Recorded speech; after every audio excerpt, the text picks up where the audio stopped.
Welcome to Stitching Up Trouble, a podcast where a quilt retreat owner and a creative quilt designer cross paths and stitch up some trouble together. I am Mary, owner of Coosa Mountain Lodge. And I'm Heidi Pridemore of the Whimsical Workshop. Hope you enjoy. Hi, Mary. I am good, Heidi. How are you today? Good. I'm just looking here. I thought I accidentally put us on live stream, but apparently we're good. You have to know you have to edit us. Well, yes, but actually very minimal edit compared to my own videos. When I do my own videos, there's so much editing. So what have you been up to this week? This week, I have been getting my list together of all the things I still need to do to open the retreat. That's been a little bit overwhelming, there's still a lot to do. There is. And I've been working on a quilt for myself. I finished quilting a quilt for myself, and I'm working on more class samples for classes that I'm teaching at the Common Thread in Dahlonega, Georgia.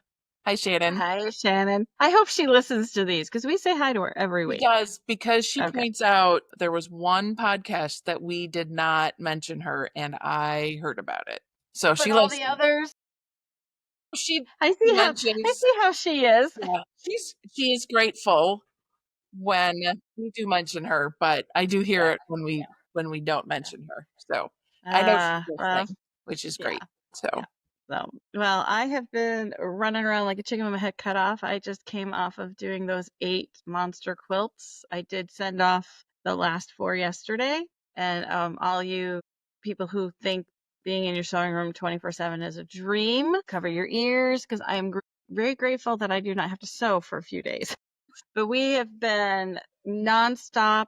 I added punch needle to our website. I got that whole section up, and we ordered beautiful punch needle lap stands from Oxford Needle, and those are all up. And I added our kits up there, so we have both yarn and thread kits. All of that's gotten added. That was my weekend project. We got new kit bags, so I had a friend come over and he stuffed all our new kits. So this is for people visually, this is what they will look like. So you can see the fabric and the pattern, and it's all in a beautiful little project bag. Love it.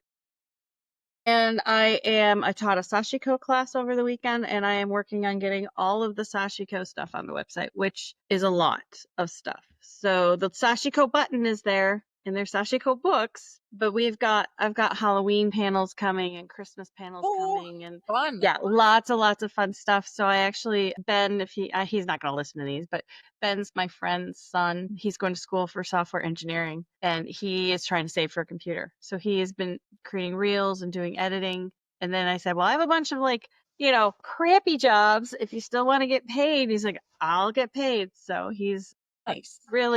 He's going to be stuffing the kits for November on Thursday. So, great. Yeah. So busy Well, here. that's good. I'm glad you're getting some help with some of those tasks. Yeah. I mean, I don't know about you. We're going to talk about some of this today, but I sometimes do like a mindless task of just stuffing kits. But these all had to be photographed as well and laid out. And he did all of that. Took him all day yesterday, but he got everything done. So bless his heart. He saved my bacon. So yeah. So what are we talking about today? So today, we are talking about how we get the most out of our sewing time. I feel Which is kind of timely because last week we told them exactly how many leisure hours they have between now and Christmas. So if you haven't heard that one, go back and listen to it. But now Mary's going to tell you how to take that leisure time, and we're going to talk about what we do when we have it. Yes. Well, this is what I personally do. I am no expert by any stretch of the imagination, but I have figured out some things that work for me. So that's what we'll talk about today. Yeah. And I went through your list. I have some things that work as well, and some tips for people. Because we both approach our sewing rooms completely different. Yes. Yes. So, so for you, it's your haven. It's your safe space. Yes. I'm done working. I'm going to go relax. And for me, it is my creative space. It is my work, but it's also my relaxed space. It can be overwhelming to step into your sewing room. I'm sure everyone would agree. Yeah. And how many times have you had like a day you're like, I can spend the whole day in that room and then you step in and you're like deer in headlights, like, what do I tackle first? So this is what you're addressing today, right? Yes, basically, yes. So, um, so yeah, like you said, my sewing room is my happy place. I love It's to be here. beautiful. I I figured out how to get Chinese food and pizza delivered, so I technically don't ever have to leave. So And you actually sleep in the one in Dahlonega. I do. I do. So you And could live in that I space. could. I could. I have a bathroom and a shower, coffee pot, microwave, refrigerator. When I come in November, I'm bringing my Mhm. YouTube camera gear. And we're going to do a tour of the sewing building up, all of it, up in Okay. Dahlonega. So we'll Okay. do that and we can pot about it. But people have got to see just how cool your space is. I'm so happy with it. Gerald, who's building the retreat, Mm-hmm. built my studio. Mm-hmm. And one of the many things I love about Gerald is that he like listens and understands what I need as a quilter, as a creative person, all my little quirks. And he just did such a wonderful job building the studio. So Does he realize that he has a whole side gig where he could just say he's the crafty carpenter and he creates creative spaces for creative people? That could be a whole right. business. It could be a whole business because he Yeah. is actually really good at it. He understands the need for a lot of the electrical outlets, the good Mm-hmm. lighting, Yeah. the storage spaces, utilizing every square inch that you can use and, Mm-hmm. the wide open spaces and the bright natural lighting and all of that kind of stuff. So he Yeah. really, you know, He does beautiful work. So so we've just gone on a tangent for that, but we will definitely slate that we'll do the tours. And so if you guys don't know, I am going to be teaching there in November, the week before Thanksgiving, and then staying a whole extra week. Not necessarily at Dahlonega. right. Mary's Yeah. going, what? But Plenty of we'll room. be we'll be there. Matthew's coming with me, so this will be a really Yeah. nice, and we will have time to shoot. We will make time to shoot some of this stuff. So okay, so all right, let's get back on target. So Okay. when you walk into your sewing room, that When I first walk step into in, pardon? your first step into the sewing room, do you Well, right already now, have a plan in your brain? lately, yes, because I do have projects that are time critical. So, Hmm. yes. Yeah. And when I go into my studio, my long arm studio, I do have a plan because I'm doing client quilts. But in the past, and typically, I just kind of work on whatever I feel like working on. Hmm. And like I could literally spend all day in my sewing room, but I have other obligations and other things that I want to do. Like tonight, Life gets in the way. life does get in the way. Yeah. I like to travel and I like to go to sporting events. So, The quilt hence the behind you. baseball quilt behind me. My son Alex and I are going to the All Star game tonight. So, I figured I'd put a baseball themed quilt up behind me. This is one that I did, and it's the next one to go on my quilter here at home. It looks awesome, and I'm looking at that border fabric. Do you know where that came from? No, I did a whole sports line years ago, and it looks very similar, but really. if you just bought it, then no. But if I that did came out of not your just stash that you've had it forever, it's possible. I bought it at least 2 years ago from a quilt shop No. in Minnesota. Yeah, no, I So, did it like 12 years ago, but it is so cute. I love it. I it love is. the little It it base turned out. plates and So, yeah, it'll be quilted next. But anyway, so I have a lot, a lot of UFOs. I have a lot of who does it? projects. Well, I think maybe I take it to a whole nother level. Well, okay, now I'm gonna throw this in there.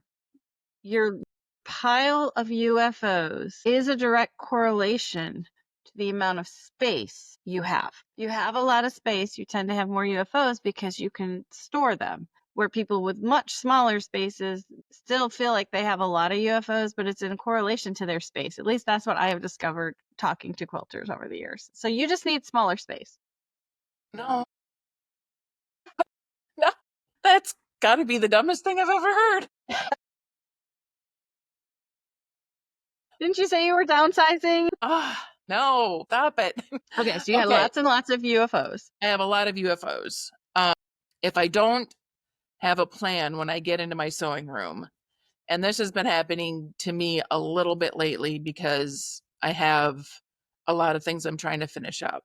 I will spin. So when I walk in, I'm like, okay, I'm going to work on piecing this quilt, but it made some really pretty scraps. So I'm going to set up a scrap project. But I can't do that because I have to do this and I have to piece this backing and I'm going to get borders on this one. And I jump back and forth between 10 projects or more. I don't actually get anything done. I don't focus on anything long enough to make real progress. So I made a rule for myself and I found that it works very well for me. It may not work for anybody else, but this is my rule. I can only have 3 active projects going at once. So I You get set bored this with, list, and pardon? I read that, and I think that's brilliant because like you said, I always have due dates and projects for quilting, but and right now, in that one little corner, I can put my hands on like 10 embroidery projects that are all going. And you're right, you walk in and you're just like, which I want to work on all of them Right, because I can see them. right, right. So yeah.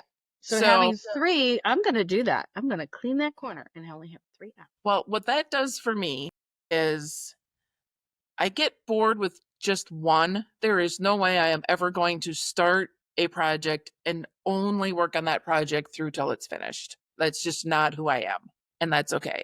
But if I have 3 projects that I'm working on, odds are they're going to be at 3 different phases. So I can be cutting one out if I feel like standing up at the cutting board. I can iron if I'm chit-chatting with somebody, I can do a lot of ironing because you don't really have to pay attention to it and it's quiet. So I get a lot of pressing done if I'm chit-chatting with a friend. So having 3 different projects gives me the chance to have 3 different tasks that I can do.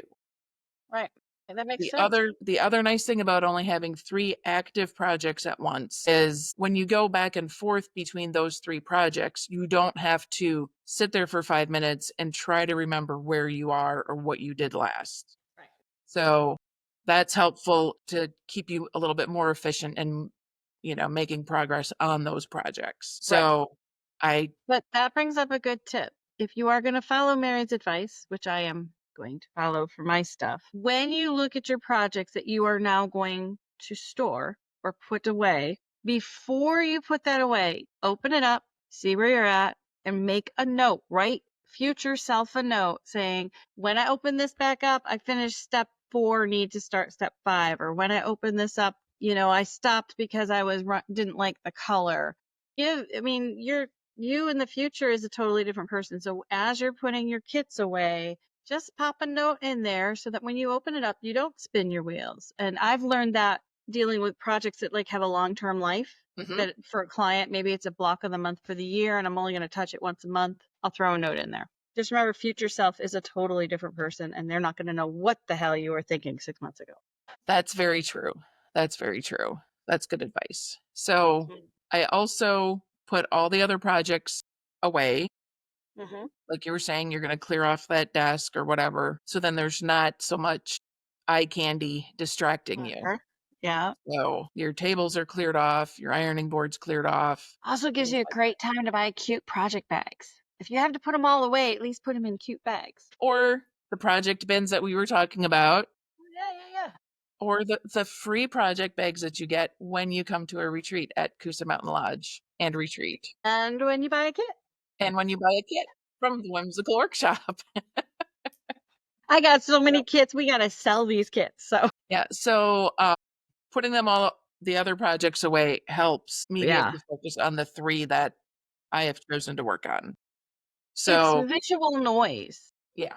It's visual noise because, like I said, I look in that corner. I mean, I will be doing a whole YouTube series as I'm tearing this room apart and cleaning it. But I look in that corner and there's so much chaos that I've found I haven't sat there for 3 weeks because it's so stressful because there's so much visual noise going on. And so if you find yourself at that point, totally different video or podcast topic, but if you find yourself at the point where you walk in your studio and you're like, I just can't, just pick a corner and start doing what Mary's suggesting and get rid of the visual noise. Yeah. You don't have to get rid of No, just put it in projects. a pretty project bag and put it somewhere safe. Yes. And Put keep it them in a all together. closet. Yes. Yeah. Don't put Yes. your kits like one here, one here, one here, one there. Or then what you got to do is make a treasure map to find your projects before you can show them. All right. Those are two very, very good points. So part of that rule of having 3 projects to work on is I can switch projects at any time. So if I'm working on 3 projects, I decide I hate one of them, I can put that project away and bring out one of the other ones. So I don't necessarily have to do the project start to finish. I can rotate them. But if I have more than 3 active projects, that's when I spin.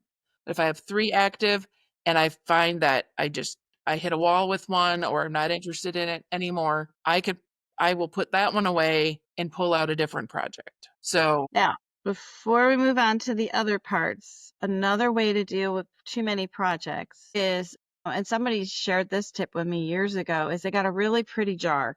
And I actually went out and bought a beautiful apothecary jar, but never actually did this. You write at the beginning of the year, I do go through all my UFOs and I do decide which ones may need to go live with someone else. I'm never pulling it out again. I've learned what I learned, and I will either donate or sell those or give them to a guild or whatever. The rest of them, I can put them on little pieces of paper, each project on a paper. You drop them in the jar.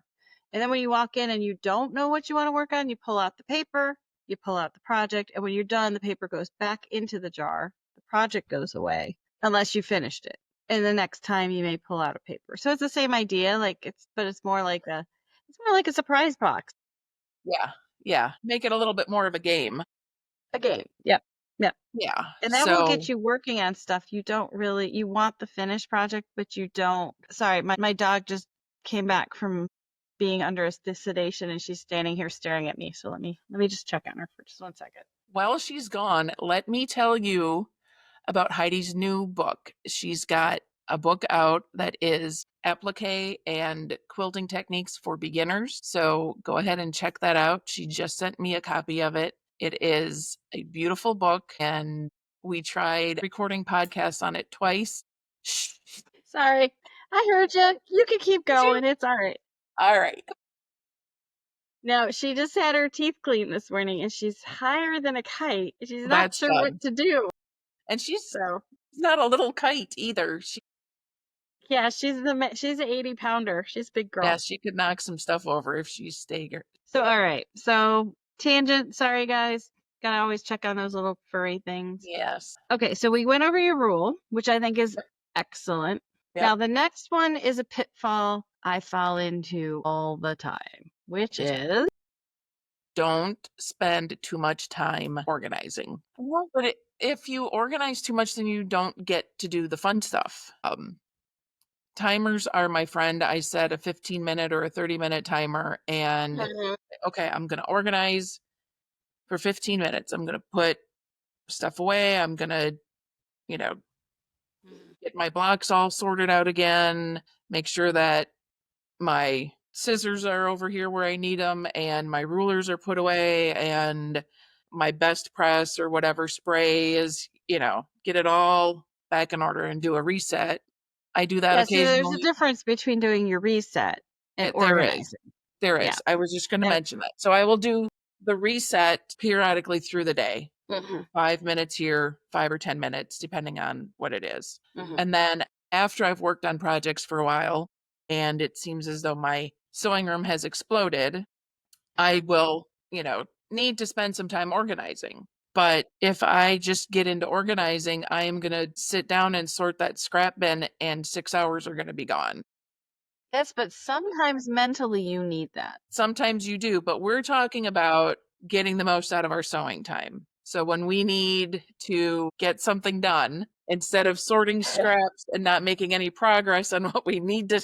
But you're talking to the master procrastinator here, who will do every task that is less nasty than the tasks she has to do. And I will clean the entire house versus rip out a seam, which is good for the house, but bad for the seam. Yeah. So, you make a good point. If that's what you want to do, then do that. Unless you're making your living off of getting things done like you are, this is supposed to be enjoyable. This is a hobby. This is supposed to be your relaxing time. So if you really do want to go through your scraps for 6 hours, have That at just it. means Go for it. that means you're mentally at that point. Because I find when I do those mindless, meaningless tasks, which, takes it's like one half of your brain is working, the other half is still going. And Yes. maybe you were struggling on something or you're trying to think of how am I going to, what is my next step on that project? Maybe you need so I'm a big advocate of trying to let my subconscious lead some of the time. But you have to have barriers or not guardrails, or you will go off the deep end. So I think these are great guardrails that you're giving Yes. everybody. And Yeah. these are my rules for myself. These are not hard and fast. You must do this. Again, the goal is to enjoy your time in your sewing room and, you know, have it be relaxing and your happy place. But I like to actually finish some things. So, Why? because I want to use up some of the fabric that I already have, and then I have room to buy more. So I'm trying to, keep that going. But, a lot of times we do find ourselves, especially if there's like a project that we're supposed to be doing where, it's a baby shower gift or a wedding gift or, something like that, we can allow ourselves to get sidetracked and, Yeah. you know, The thought lose and the more. gift is there, but sometimes the motivation is not quite there. And it's easier to be distracted when you're not really jazzed about whatever it is you're about to do. Because we all love to sew, we all love to quilt, but there are elements that, there's quilting is a really unique craft. And take this from someone who's tried just about every craft out there, because there are so many diverse steps to making a quilt. Yes. So if you want to make a quilt from start to finish, you have to use all those diverse steps. Where if you were an embroidery person, you embroider, needlepoint, you needlepoint, crochet, you crochet. We have to know how to cut fabric and how to press fabric and how to sew fabric and how to layer a quilt and how to do a binding and how to quilt the quilt. And those are like, to me, like quilting is like 5 crafts rolled up into one Yeah. like super craft. Yeah. So I when agree. you're doing the task you don't want to do, that is when the distraction is going to happen. Yes. Yeah. Yep. So the next thing is, if you're trying to get something done, this is how I'm making the most of my time in my sewing room. I limit the distractions. Put my phone away, put it on the other side of the room. I choose my TV show or what I'm listening to wisely. I fall down this rabbit hole all the time. Yeah, I don't choose wisely. I can't put on anything that's interesting because then I'll just stop and stare at it and not do anything. And on the flip side, YouTube is hard to watch because there's so many flipping commercials. Yeah. So it'll be a commercial and my remote is all the way across the room because I was ironing last time and I can't skip it. So I've learned, like, if I'm really have to concentrate, put on something you've already watched. It can stream on through. It can go episode to episode. You don't have to think about it. I've watched Stranger Things like 100 times because it's like the perfect background for me. So I've watched like all of the Harry Potter movies Oh yeah, multiple that's times, another great one. all the Star Wars stuff multiple times. Yeah. I'm a sports fan, so there's a lot of baseball movies that I've watched over and over again. But you ever watch baseball while sewing? Oh yeah, Okay. Yeah. I do. Baseball's a slow enough sport you could do it. Like Yeah. hockey's harder to watch while sewing. Yeah, hockey is hard to watch, basketball and football. I can watch football when I'm sewing, just not the Packers, but I can watch other teams play. But yeah, baseball is a great background noise for me. So I will either have it on the TV or the app on my phone. I can listen to the radio broadcast.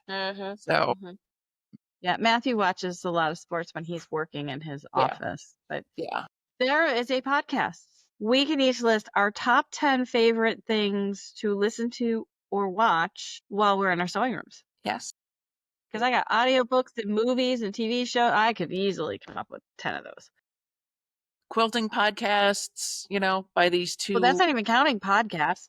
wonderfully bright, funny women that just entertain us constantly. I'm finding out people in my stratosphere who are listening to us who are not quilters. Hi, Melissa. That are listening to it because they enjoy listening to us, which I appreciate that feedback. I appreciate knowing people Yes. like to listen to us chit Yes. chat. Yes. But see, I also go off on tangents left and right, and you stay on a list because we're on number 5, and I've now talked about 5 things. So again, this is how I get the most out of my sewing time. Mm-hmm. I was visiting with my sister Marceline 2 years ago, and we were staying at mom's house. We were helping take care of mom, and we had a lot of downtime. That mom didn't need us, but we needed to be there. So we got a really good opportunity to chat a lot and started talking about she's a quilter as well, and how do you make the most of your time? How do you get anything done? You're constantly traveling and doing this and that, and she travels a lot as well and has a very active social life. Her and her husband go and do a lot of different things. So, one thing that she said that she does, and I've adopted this in my sewing room as well, for leaving her sewing room for the day, she decides what she's going to work on the next time she comes into her sewing room. That's a great idea. So, even if it's like tomorrow you walks into your sewing room and sees, oh, I'm supposed to sew these blocks together. Don't really want to sew those blocks together, you can at least sit down for 5 minutes, work on those blocks while your brain is thinking, I don't want to do this. I'm actually going to do this. So instead of walking into your sewing room and going, what am I going to do now? I could iron, I could cut this out, I could do this, I could do that. If you have something decided before you leave, Right. sometimes just getting started is the hardest part, and knowing what you're start on is very helpful for that. So, And that's exactly what I do 99% of the time. That is my rule for my desk. When I am done working for the day, I try to clear away all that. It all has to be touched or done. Maybe it's like an invoice has to be billed, or I have to respond to an email. I try to, at the end of my day, take an hour and try to do all those little things so that when I walk in the morning, now there's 2 reasons I do it, but so when I walk in the morning, I have my next task ready to go. Like you said, even if it's not the first task, if I have a bigger task later, I do have something there, usually simple, easy for me to easily jump in and get my brain jump started. The other reason I do it, you guys should not have happen, is there's many, many times, because I'm on the West Coast and my clients are on the East Coast, I will wake up to a disaster, a fire that has to be put out. yeah. And if I start my day and I have all those little things and then I have one of those on top of it, my day's shot. I'm done. I'm not going to. So if you take that same philosophy into your sewing room and be, like you said, don't make it a really hard thing, but just make sure when you walk in, this one little corner is ready for you to step up and do the next thing. And you will be so amazed how Yeah. productive you can be Yeah. from that. So no, those are, and so how long have you been doing this kind of a system? I've been doing this probably about 3 or 4 years. Okay, so Where I longer than I thought. Yeah, where I've had the rule of limited number of available projects. Sometimes I break that rule. Like the last couple weeks, I've been scattered all over because I'm trying to get A lot done. a lot done. I'm recording videos for the stripology. I'm trying to get class samples done, trying to get a few gifts done, things like Look at that. my world. How did I become you? I don't want this. This. Yes, you do. No, it's been really fun and I've been getting a lot done, but I also feel myself spinning a lot. So, Mm-hmm. I hate the before we spin. I hate the before spin. we yeah, before we started recording, I kind of reassessed and reevaluated what I'm working on, and like made some notes of some of my UFOs, and Someday I will show you my list. pulled that out. And this is the next one that's getting quilted. I finished one for myself. I am at home in Atlanta right now. All of my client quilts are in my studio in Dahlonega, so I have opportunity to get my own done. Mm-hmm. But again, So, couple questions on that. So, one, you have long arms in both places? Mhm. Okay. I So, have 1 at home, 2 at my studio. at your studio, which you're going to show me how to use. Following your way of doing things, does that mean you have 3 projects in Dahlonega and 3 projects at home, or do you transport those projects between studios? I Not that everybody has this issue, but just curious. typically do not transport my projects back and forth. I have studio projects and home projects. Okay. I don't know if this is true anymore, if it's like an old wives' tale now or whatever, but when I was starting and I asked people like, what kind of sewing machine should I use? What machine should I use for this? Whatever. Mhm. I was given the advice, use a good machine and use the same machine. Yes. And So that don't is actually back and correct. forth between the two machines.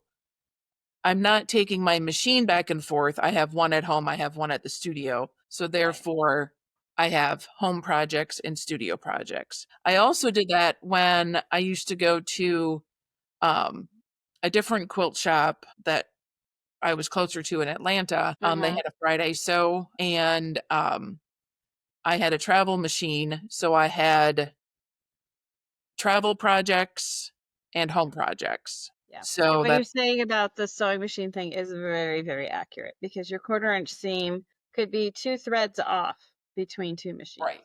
And then Yeah. that would make your seams different. It can be done if people do it. It's like it just depends on how precise the pieces are that are going together, you know. But I was just curious like how much if you have projects for each place, which I I have do. plenty of projects. I could have like 5 residences. I'd be good. I'm fine, you know. Which in a way Yes. I do end up like in certain parts of the country Yeah. multiple times.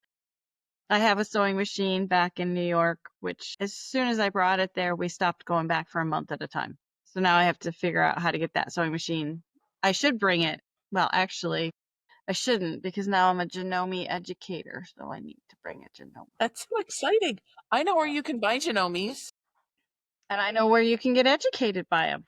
There you go. You know where you Not can yet. buy Not Genomes? yet. At the Common Thread in It's a Dahlonega, common Georgia. thread. I know because I was thinking about that. I was like, Janome sends you out to shops that sell Genomes. I'm like, ooh, maybe I could go Wouldn't visit that be Shannon at the Common Thread and do some educational programs with them and stuff. wouldn't that be fun? It would be very, very fun. Um, I think that was a lot of good information. And Thank like you. Mary said, this is how Mary approaches it. Both Mary and I have the same personality where we can, oop, squirrel, or shiny thing or whatever. And so it is hard to stay on task. I've trained myself to do it because it's my job to stay on. But let me tell you, it is like being in a torture chamber sometimes. When you have to work on a quilt from start to finish, like that double wedding ring one that took me it was 6 12-hour days of the same thing. Yeah.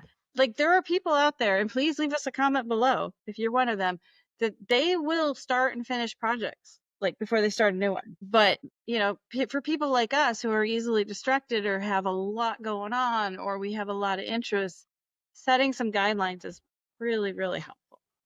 Been helpful to me. So on that note, we want to hear all of your guidelines in the comments. Tell us, do you do it the way Mary's talking about? Do you have a different tip? Do you do it? Or after listening to the two of us in our therapy session, do you have any advice for us? Like what we need to be doing? Yes, I mean, that's how I learn, that's how I come up with things, is Mhm. listening to others and, seeing what And works for them and trying it you and myself. I are so lucky because we are both, because of our jobs, exposed to so many people, and every person has a different way to think about something. And you and I are both open to hearing. We can Yes, hear it and leave absolutely. it, or we can hear it and go, "Ooh, we need to do that." So I guess that would be, yeah. I'd really like to hear what other people think about. Me too. So I think on that note, I think anything it's else? Doodles is telling me she's she ready needs for some something here. attention. Yeah, Yeah. Yeah. I mean, yeah, we literally picked her up. We were driving home and they called and they said, she's all done because she had to go get teeth cleaned. And they're like, yep, but she's a bit anxious. So depending on how your day looks, could you possibly come get her now? Now, who's going to say, I mean, if you're at a job, you don't have a choice. But we were in a yeah, car. We're like, we're going to go get our little yeah, dog. And so I brought her in, I put her in the sewing room with me, and then I hopped on here. So I probably need to go check on the dog. yeah. Go check on her. Make sure Yeah. she's doing all right. Give her a hug for me. I will. So again, guys, like, subscribe, follow us over on YouTube at Coosa Mountain Lodge. I will get that right one day. Or the Whimsical Workshop, or both. Or, if you're really enjoying this podcast, share it with your friends. Like I said, a lot of people who are not quilters have actually told us they've enjoyed these, which I find a very big compliment. So even if you have a creative friend who's not a quilter, bring them over here and maybe we'll convert them. Wouldn't that be fun? So if you guys have questions for us, topic ideas, or just want to leave a comment, that really helps us out. So Yep. thank Or you you can all for always email listening. us too. Yes. All right. Well, we will see you guys in the next one. All right. Bye. Bye, everybody.